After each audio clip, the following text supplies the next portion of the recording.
This was a European Council where, for the most part, we discussed foreign political issues.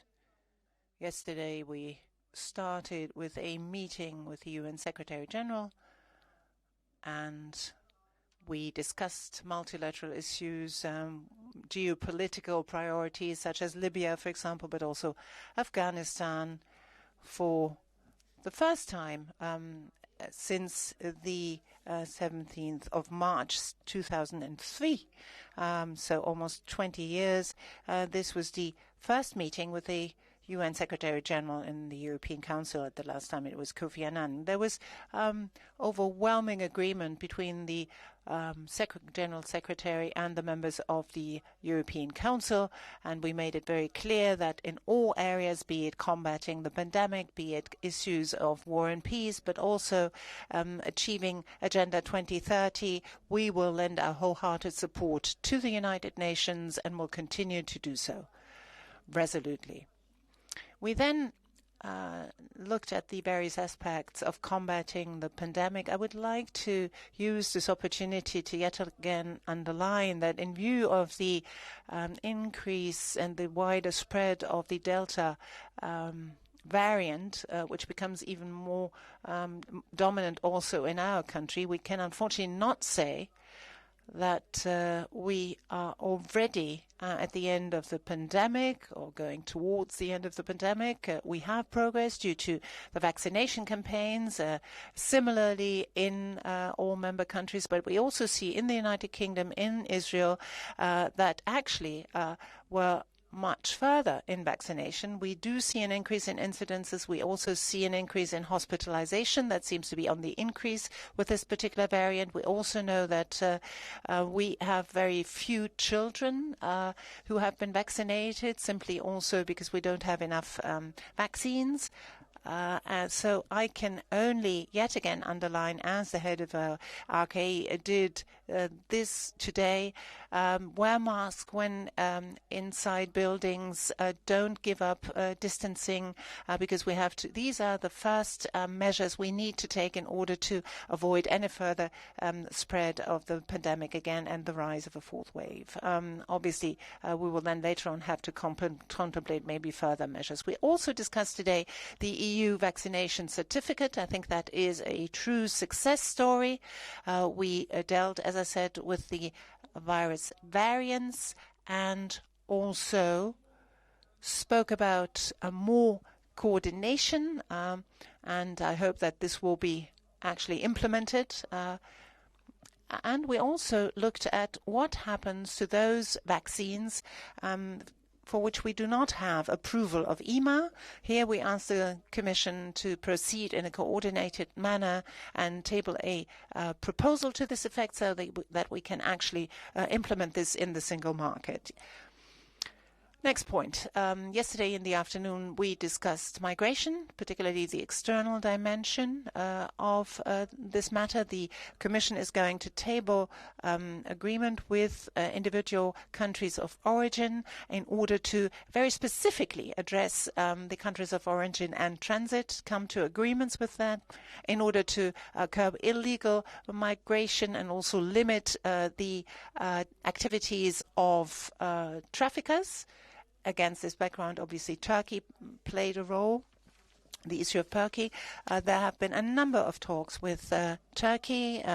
Many of them I dealt with myself, but also on the margins of the summit with President Macron, with the Greek Prime Minister, and on the margins of the G20 summit, that is. And we can say that there has been a certain détente, in a way, in the Mediterranean. The situation is not quite as grave as it used to be. We hope that this will continue to be the case. And our conclusions of the March Council is something that we will now further develop. We will discuss, for example, and can discuss now a few matters related to the customs union. The Commission also submitted proposals both as regards how we deal with refugees in Turkey and then also in Lebanon and Jordan, in the sense of providing further funding, for example, added to the 6 billion that we've given to Turkey, a further 3 billion.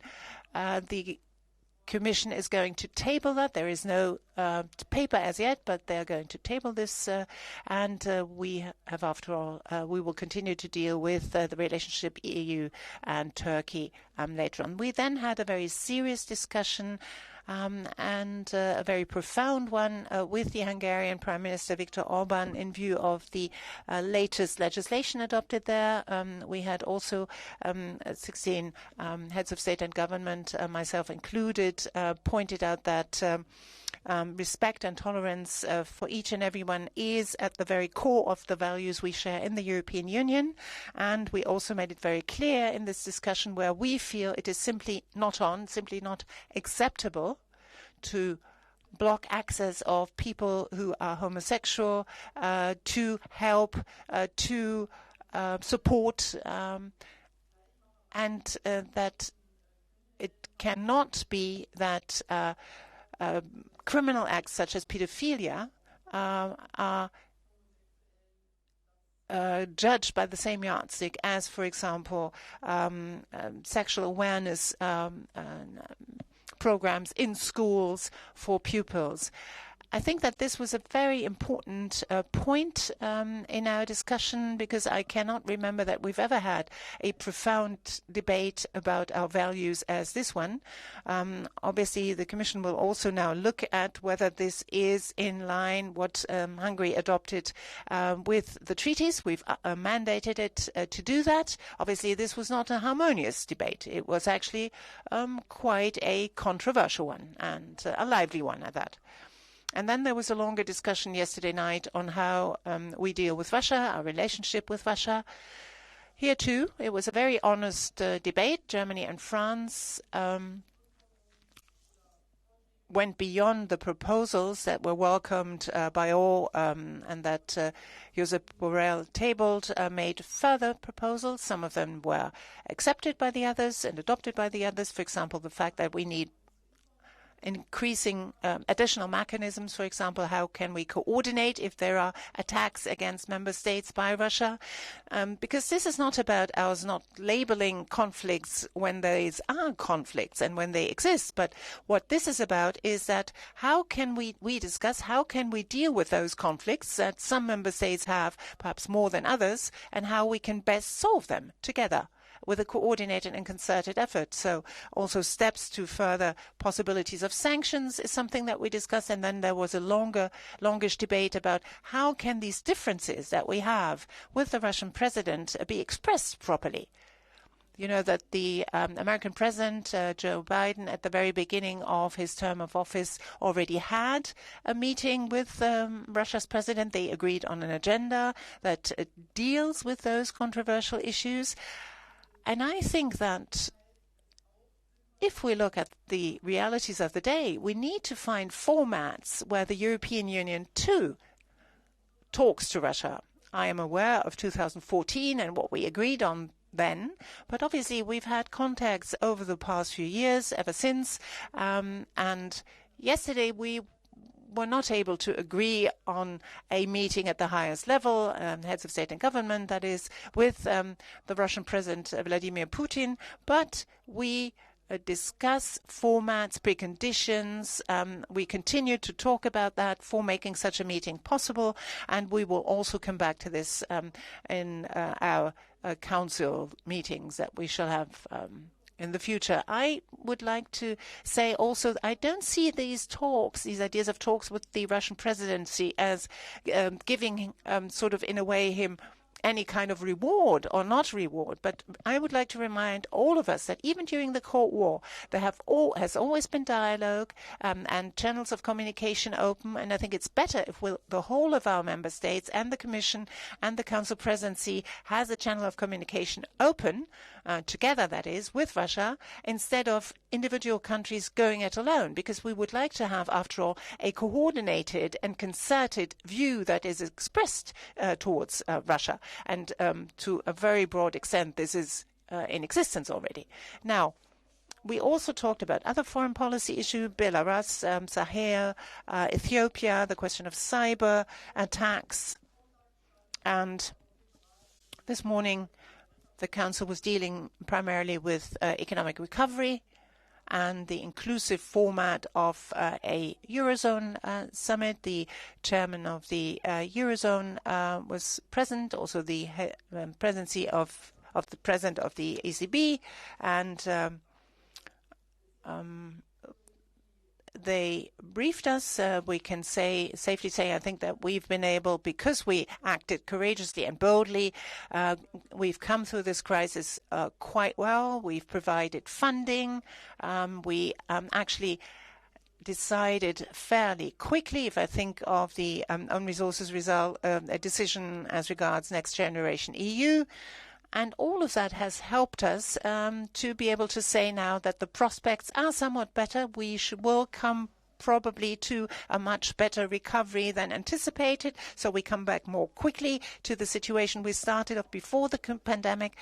But that presupposes, obviously, that we do everything so as to avoid a fourth wave that will mean a severe setback to all of our economies. So wear masks, particularly inside of buildings, stay safe, keep your distance, and also limitations as to regards contacts. These are very small measures that can help us to avoid more wide-ranging measures. Right now, due to the low incidences that we have in Germany, for example, the situation can be controlled quite easily. We have less of a pandemic incidents that we don't have any control over. So that was my briefing of the Council as such.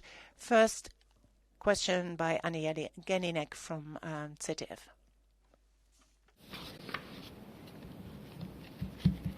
Und ich versuche. I try. I hope you can hear me. Very good. Hello, Madam Chancellor. I would like to know what actually happened. You tabled a proposal together with the French government. This proposal was refused. Was this not well prepared? And why did you particularly at this moment table this? What has changed to make you think that the European Council needs to talk to Vladimir Putin now? Well, we introduced a proposal that has various aspects to it and various elements. And there was one point where people said, well, we have to discuss first which would be the formats, which would be the conditions that need to be in place to meet with Russia. So it was not all of the points of the proposals that were accepted. What happened? Well, what happened was that we talk a lot about Europe's sovereignty. The President of the United States of America has met with a very serious discussion with President Putin. I had not the impression that in this way he rewarded the President Putin, that is. And I think the European Union, as I see it, also ought to be in a position to represent the interests of the European Union in a similar kind of format and to stand up for our interests. This talk, yet again, brought home to me that is not sufficient maybe from the perspective of the European Council, that we're simply satisfied with a debrief by the President of the United States. That's good. It's good that we have a very close relationship now, again, as regards our transatlantic partners. But I think we should be actually, after all, independent enough to have our own position there. Obviously, it needs to be prepared carefully, but that was in a way the point that I like to bring home to others. We talked a lot about sovereignty of Europe over the past few months, and this would be, for me at least, an expression of well understood sovereignty, and it's not a category of rewarding or not rewarding President Putin. Markus Preis from ARD.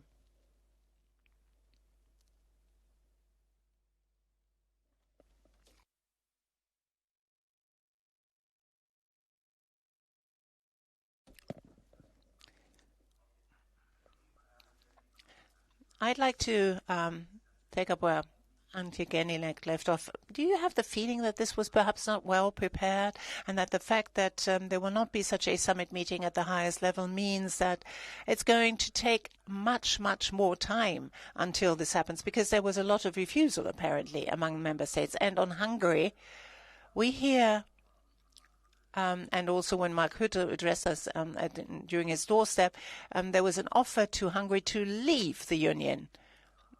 and after all, you've had your skirmishes with Viktor Orban too. So is this the moment when he will sort of slip out of the EU slowly but gradually? Well, on the second point, there are very profoundly different views, and which is clearly borne out also by the statement of Hungary as regards the future of the European Union as they see it. For example, this conference on the future of Europe, the Hungarian contributions are fairly far away from those contributions that I would make. So we have a serious problem, and I don't deny it. Incidentally, we don't have this problem only with Hungary, but, for example, the question what actually constitutes the development of the European Union. Is it ever closer union or not ever closer union? That's certainly something that not only Hungary is sort of taking a different view, and we need to talk about this at greater length. Yesterday, what came out of the discussion, and that's something that I would agree with, is that the European Union is not simply a single market where cohesion, strength of our internal structure is important, but the European Union also has come together on the basis of shared values. And if these values are not there, we need to talk. Many colleagues from Central and Eastern European countries, however, also said that perhaps we also need to talk more about this. So I'm not of the opinion that I would at this point in time hold that push comes to shove. But there are very serious problems there. These serious problems need to be addressed. Let me also say we clearly defined, and that's progress after all, what sort of issues such as climate, environment, health, a security policy, multilateral relations, JCPOA, Libya, but I would say also the hybrid attacks by Russia need to be discussed with Russia if we want to make progress, if we even want to hope to bring about progress. And in this context, the European Council needs to come up with formats. We sound out possibilities of talking to them. That's in a way back on the against the background of 2014. It was in a way an impetus by France and Germany to bring this discussion forward. After all, many of us talk bilaterally with Russia. I don't see an advantage of countries doing this on their own, but ours not trying to forge a comprehensive position and coming to a comprehensive dialogue with Russia. We can build on this once we have this sounding out process firmly under wraps. Der Spiegel, please. Well, Madam Chancellor, I'd like to come back to Hungary. There are various cases already now where there are rulings of the European Court of Justice, for example, the Soros University or NGOs or asylum procedures, where the Commission has actually, could actually now impose very stringent measures and very stringent fees and fines. Now, Orban has painted himself as a fighter for freedom, that he said he was fighting for homosexuals and their liberty, and that the EU was some kind of empire. You, after all, have almost a little bit like the GDR, and you yourself have a personal history with the GDR. So, well, I think we ought to quote him perfectly. He did not speak about an empire, but he spoke about a speedy progress towards imperial tendencies. Now, the fact that at a certain point in time you stood up for liberty and freedom does not mean that in the next few 30 years to come one needs to also always agree among those who have stood up for liberty. There may be divergences of opinion. Hungary and others said that they attach great importance to the fact that homosexuality, homosexual partnerships in their countries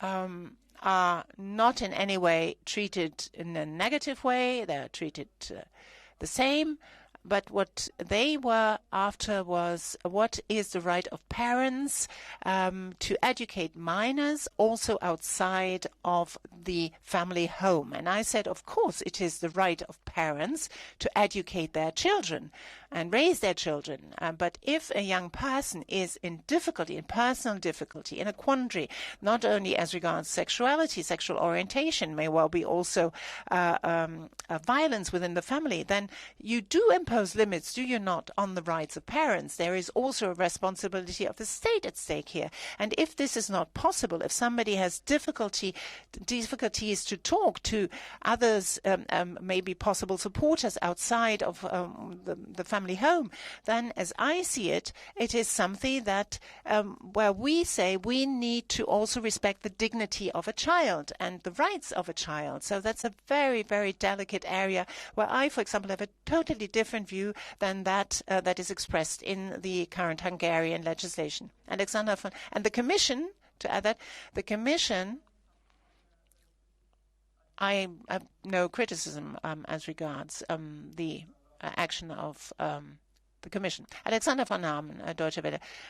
Madam Chancellor, one brief question on Russia again. I'd be interested to hear from you as regards the resistance of the other heads of state and government. Were you surprised at this resistance? Maybe did you not assess properly the mood among them? And one personal issue, this will probably be your last summit as Chancellor. We have heard from a number of other heads of state and government that they will miss you very much, that you will miss that Europe will miss you. Is there something that you particularly will miss? I think we will probably have opportunities enough to take stock. The next summit meeting in Slovenia will certainly be after the German elections, if there are not any further extraordinary meetings in the meantime. But I think we will have the opportunity to take stock, particularly since I did not wish to take that. I will leave this to history and to others.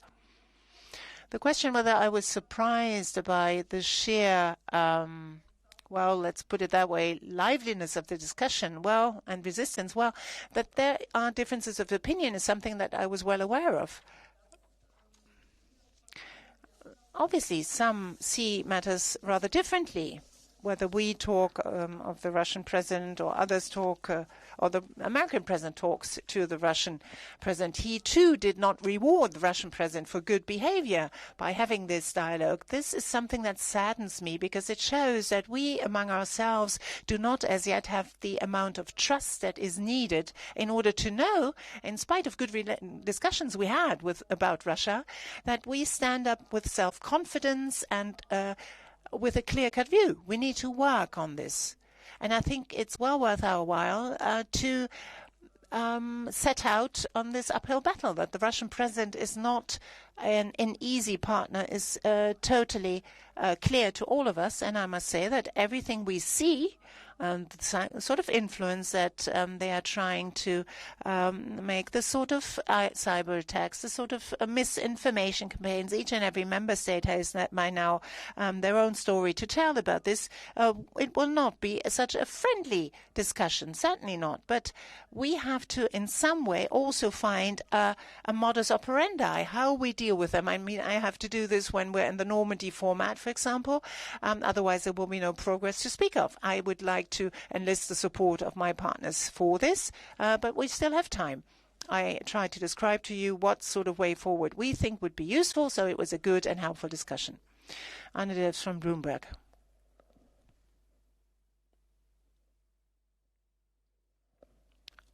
Mr. Devs, microphone.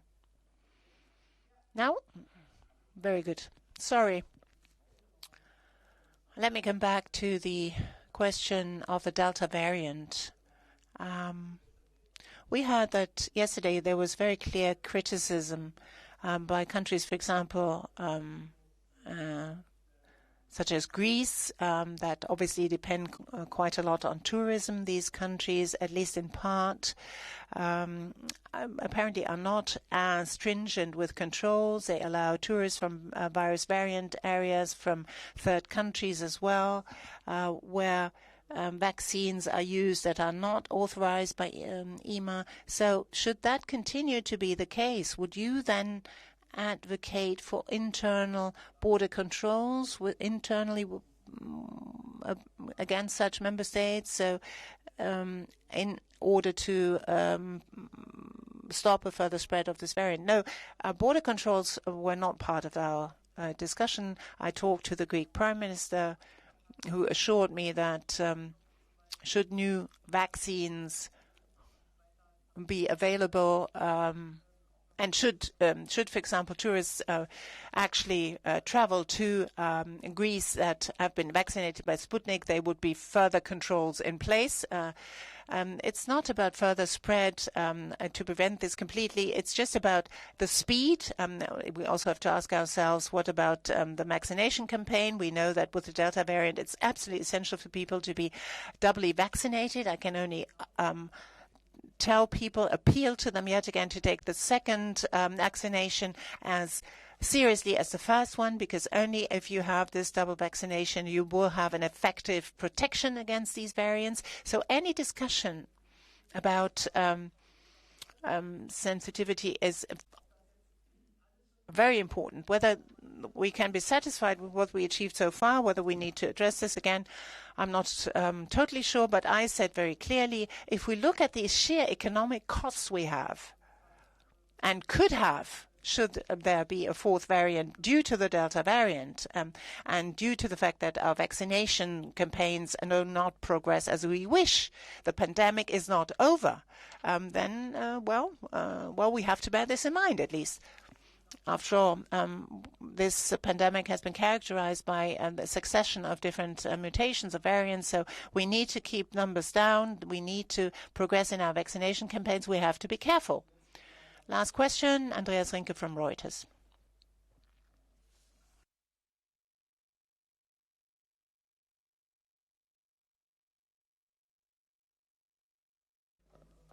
Can you hear me? Yeah. I would like to come back to migration. The president of Lithuania yesterday warned very clearly against the fact that Belarus is using migrants as political weapon and is pushing them towards the Lithuanian border. The Spanish government has voiced similar concerns with regard to Morocco. Do you see the danger in the view of a rise of migration figures that countries are on the external borders of the European Union use this as a political weapon? I think one has to take this seriously, what the Lithuanian president told us. And what can we do? We have to be very close to the country of origin. If these are flights from Baghdad or flights from Istanbul, one needs to talk to Iraq. One needs to talk to Turkey about these flights. I'm always for obviously, as Spain needs to do this with Morocco, to do this. It's not easy, I know this, but it was not useful to talk to Belarus and to President Lukashenko. We need to address this issue and nip it in the bud where it comes from. So